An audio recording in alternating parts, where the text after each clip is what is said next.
Hey guys, what is up? This is the 1057. Welcome back to another Try Hours video. In this video, I'm going to be showing you guys an AFK dungeon farm. And this is a super effective farm actually. And I'd also like to give credit to Happy Days for some of the ideas that he had. And so his channel link will be in the description below. Chances are you guys have probably watched videos from him, but I watched his video on AFK dungeon farm. And I kind of revised it a little bit, but I kept a lot of the same ideas. So yeah, make sure to go check out his video and his channel in the link below.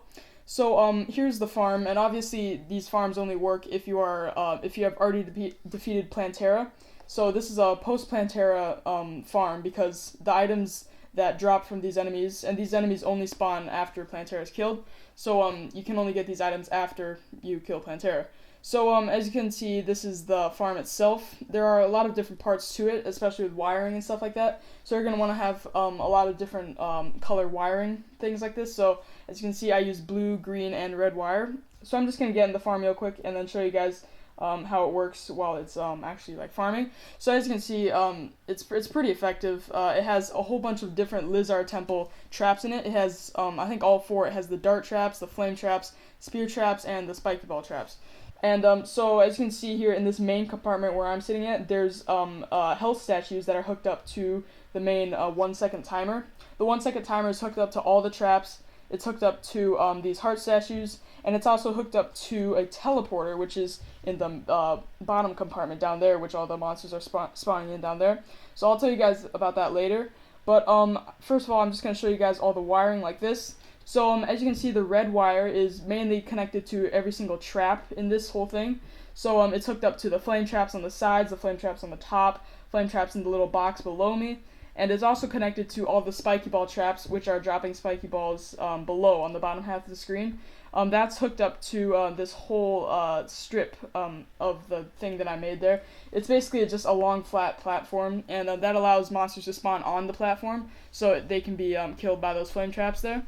And also, I cleared out this whole area, and it should be pretty easy to find like a giant area that you can clear out relatively easy in your dungeon. So I just like found this most square looking part of the dungeon, and then I just started digging, and I made this giant room.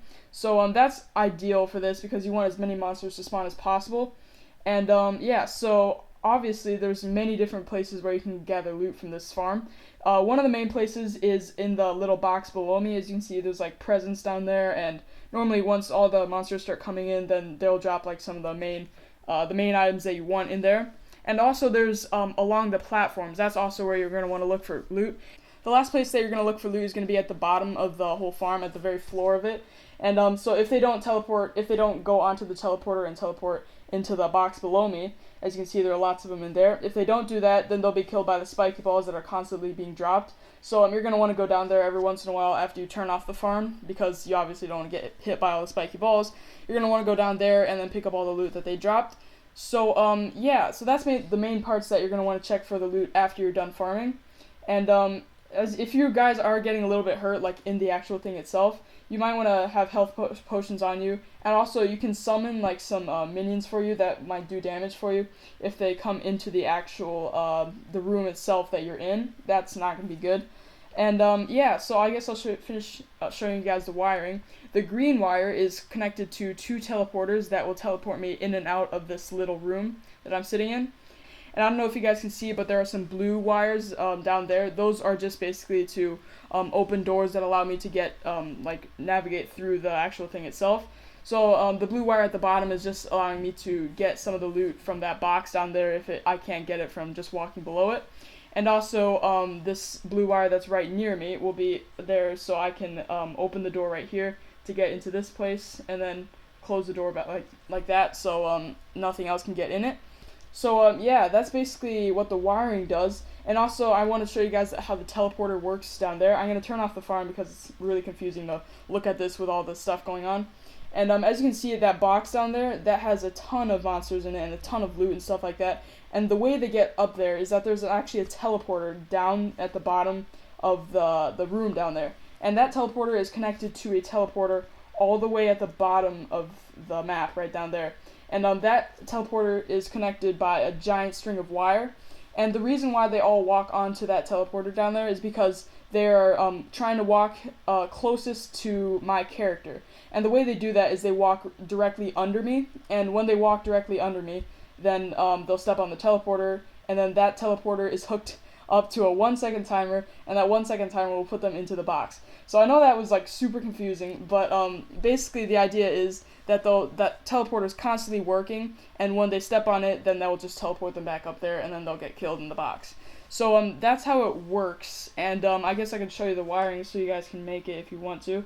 It isn't necessary, but I think it makes a really good like a place to catch loot. So I'm gonna get out of here real quick. It's kind of hard to navigate.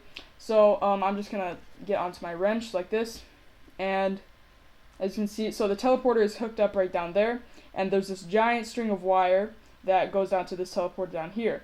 And then when you fly back up, you can see that it's connected to everything else, and this also happens to be connected to the 1-second timer that triggers all of the traps and all of the heart statues and stuff like that constantly. So everything is going constantly at a 1-second rate. The heart statues are, the traps are, the teleporter is, and that basically all just comes together to make everything like spawn in a certain place, and it'll get killed eventually, which will give you all the loot that you need. So as you guys can see, there's a little bit of loot down here. There's a bandage in there. So I'm gonna just flip this switch right here, and that, oh, okay, you just fell down, but that allows me to get through here because there's actuators on there, and then now I can get into this box, and I want to make sure to close it so I don't accidentally let them out while I'm actually farming. So that's the way I get into there to get all the loot that I need, and that's the same way that I get into my room in my actual farming place over here. So I'm gonna teleport in there real quick, and then the door's already open, and then I'm gonna close the door like that by hitting the switch, and then I can turn on the 1-second timer directly to my left, which will trigger everything else. So yeah, that's basically how this farm works. Obviously I couldn't make a tutorial on how to make this because that would take way too long. I guess I could, but it'd skip around a lot and it wouldn't really be helpful. But again, make sure to go check out Happy Days in the description below because his tutorial was the one that I followed to make this. So if you guys want to like do what I did and just like follow part of my tutorial and then make the farm better for your dungeon, feel free to. This isn't like any guideline at all, but I think this works really well. So if you guys if you just wanted to have a good idea of what to do, this is a great video for that. So yeah, that's basically all this video is, but I also wanted to show you guys all the loot that I've gotten so far. I'm gonna add this bandage. Oh, and I got some armor polish there, but this is all the things that I've gotten so far, and most of the stuff I actually acquired making the farm itself. Because I haven't had the farm very long. I recently finished it like an hour ago or something like that, but I've gotten all this loot, and that was just by making the farm. You're forced to kill so many enemies when you're making it because they're everywhere.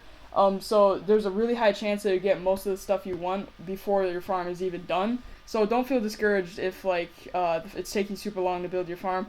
Just keep going because you'll get most of the stuff you want anyway.